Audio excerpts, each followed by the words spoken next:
Hey guys, ZXAxify here, and I've got some really cool Destiny beta gameplay on the Xbox One. The beta literally released only yesterday for Xbox One and went back online for PlayStation 4 players.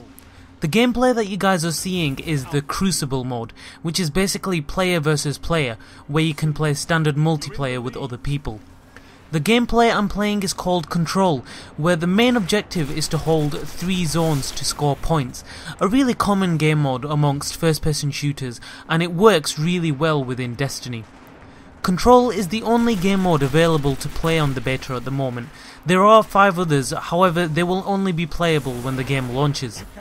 I've been playing mostly outside of the Crucible and focusing more on player versus environment, if you like, just doing different missions and some of the story.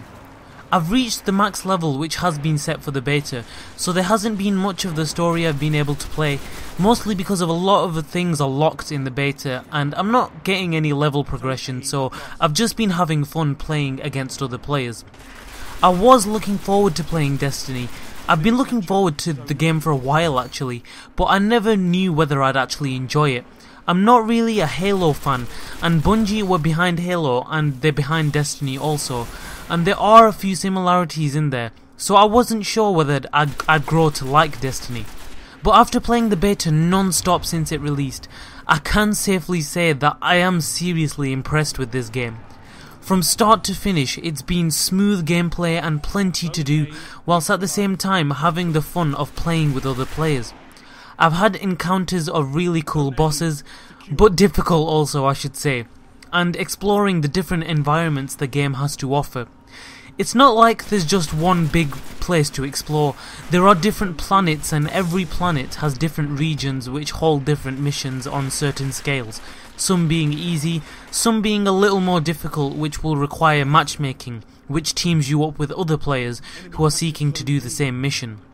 I could go on and on about what you can do, there's just so much, but I may leave that for another video. The PvP I am enjoying so far. It does seem fairly balanced at the moment, but I'm not going to think too much until the game is fully released. I would say not to jump into PvP too early. Get to know the game and the story, do a few missions, get really good gear, and then think about going into Crucible. If you're unprepared, then other players will just annihilate you and you're gonna keep dying. Player level doesn't actually make a difference during PvP, so there's no unfairness in that sense. However, higher leveled players will most likely have better gear than you, so they'll have that advantage over you, which is why you should go prepared. Skills are also something other players will have an advantage of. A higher level player will most likely have progressed and unlocked more skills than you, so that is something to be taken into consideration. Basically, fully gear up, make sure you have good weapons and you've progressed your skills well, and then jump into Crucible. It's a little strange to get used to at first, but if you play it enough you can get a lot better. I was a little bit rocky at the start, but I'm doing pretty well now. The class that I decided to choose was Warlock.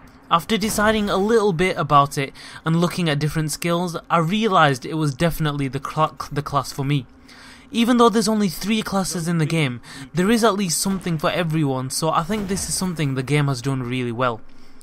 Anyway guys, I'm going to end the video here. These Crucible matches do last around 10 minutes, so I did cut the gameplay down a little to just mostly kills. This map is quite big, so a lot of the time is spent running around, but nevertheless it's still a good map. There's a lot of vehicles and turrets on this map also, which you need to be careful of, but if you run a sniper as a side weapon like I'm doing, then you should do pretty well. I hope you guys did enjoy the video nevertheless.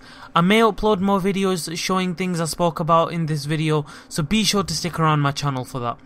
Thank you very much for watching guys, and I'll see you in my next video.